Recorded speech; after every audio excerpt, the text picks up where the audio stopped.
Okay, so Heather Oni, how are you improving on your first blessing? Well, what I like to do, one of the things I like to do is yoga, and I think it represents what I like to do with my first blessing, which is finding peace with myself, and then being able to reflect that in everything else that I do. So I get different groups that come to do yoga, and it's fun to see how everyone can calm down and take a moment for themselves. And I think that's what I like to do. Take moments to reflect on me so that I can be a better person when I go out into the world. It's a wonderful activity for mind-body unity. Thank you, Heather Oni. You're welcome.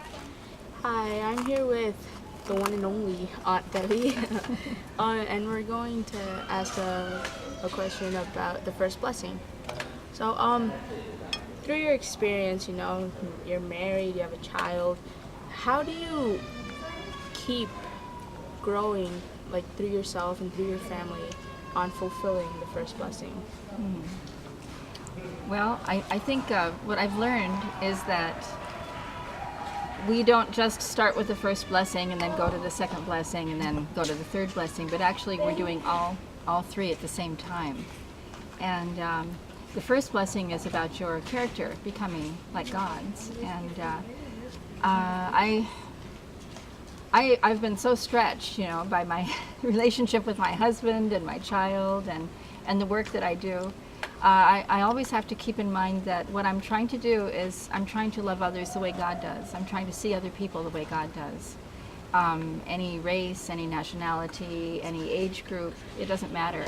And so God will push me into, it seems like a difficult situation, and I have to somehow make my way through. And during that time, I can't let my heart change. I have to try to make my heart be the same heart in any kind of situation for any kind of person. And I'm like anybody else, if if something happens, you're going, oh my God, why did this person do this? Oh my goodness, But there's a reaction usually, and then afterwards you have to just think and say, Heavenly Father, what am I supposed to learn from this experience? And sometimes it's very, very difficult to love people, and then I'll bring it to God and I'll say, Heavenly Father, Heavenly Parents, why do you love this person? How do you see this person? What is the value of this person? And eventually, if I'm humble to receive it, then God can begin to show me. And many times I've had experiences where I've been able to break through and love a person, the same person that I really didn't like before. I could love them and open my heart, So it's an amazing thing. Sometimes I'll see a stranger. Have you had the experience where you meet a stranger and all of a sudden you feel your heart open up and pour out? Maybe someone at the bank, somebody who's having difficulties, and you stop and you talk with them and touch their life for a few minutes. And I know that isn't just me, but that's God loving that person. And during those moments that happen, it's amazing how we can change another person's life. It's quite incredible.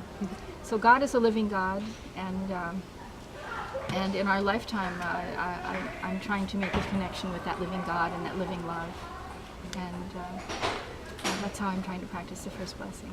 Yeah, it was good. Thank you for your time. Thank you. Hi, I'm here with Matt Oka and Emily and I'm going to ask them a question or a couple on the second blessing. So, first question: how do both of you work together on building the second great blessing? Well, I think, we both worked on ourselves before we came together, so there was a lot of time that we invested in ourselves and knowing who we are. So that really helps when we come together, because I know that Matt Opa knows himself, and he's giving everything to me, and I'm giving everything to him.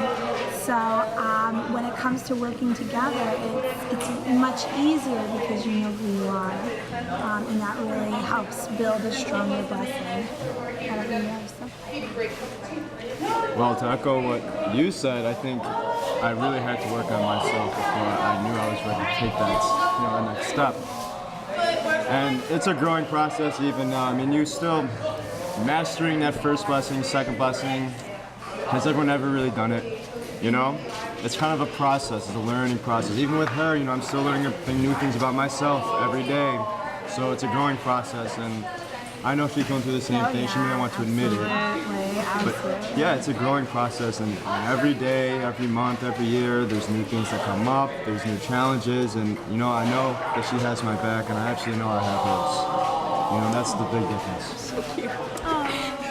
How do you fulfill the second blessing and grow as a couple as well as through your family? Well,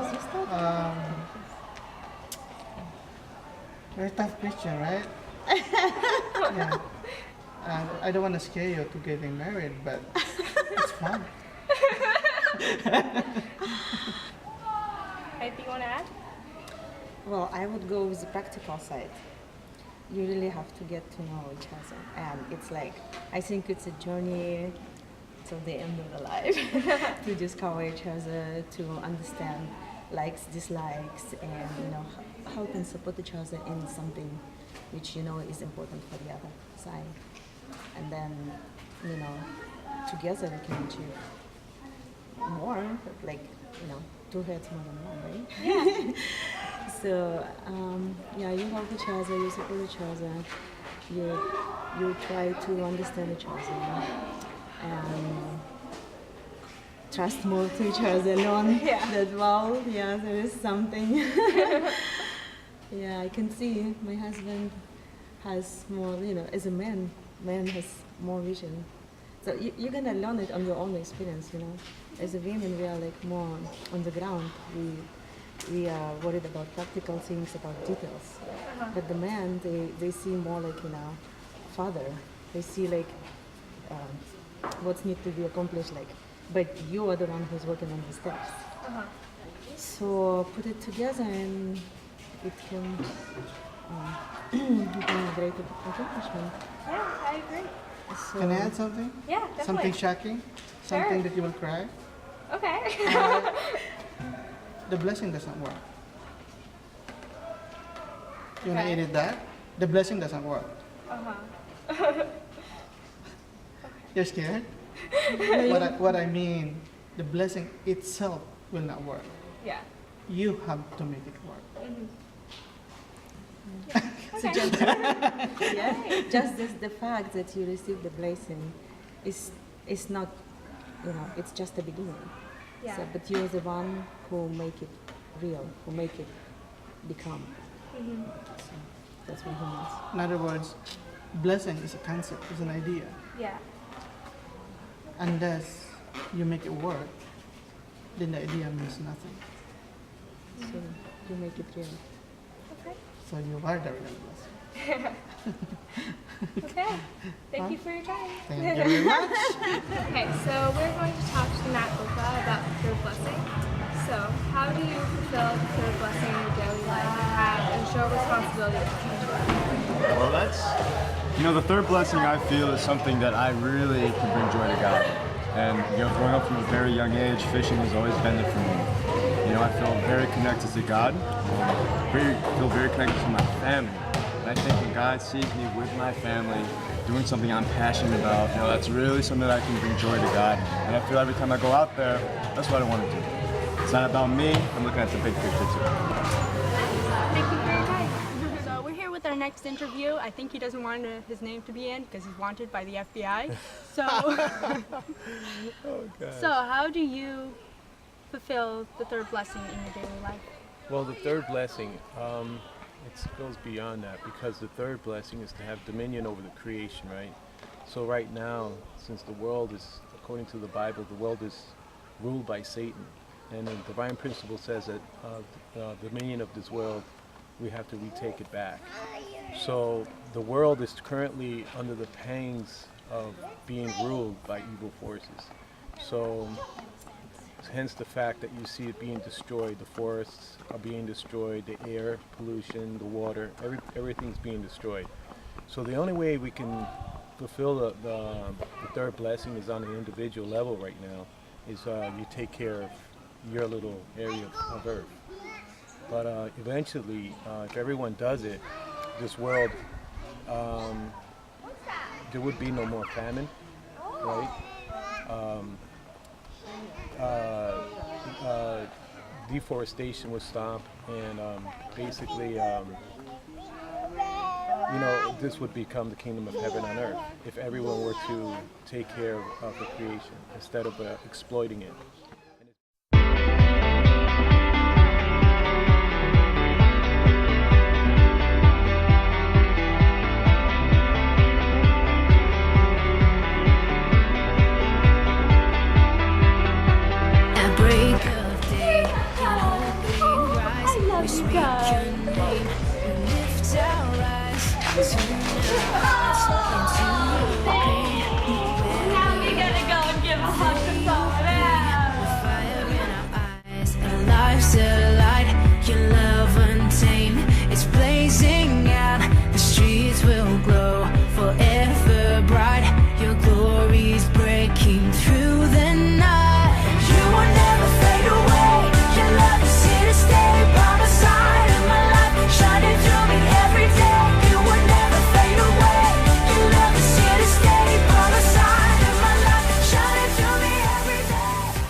Breaking news, this is the greatest act of service we've ever seen.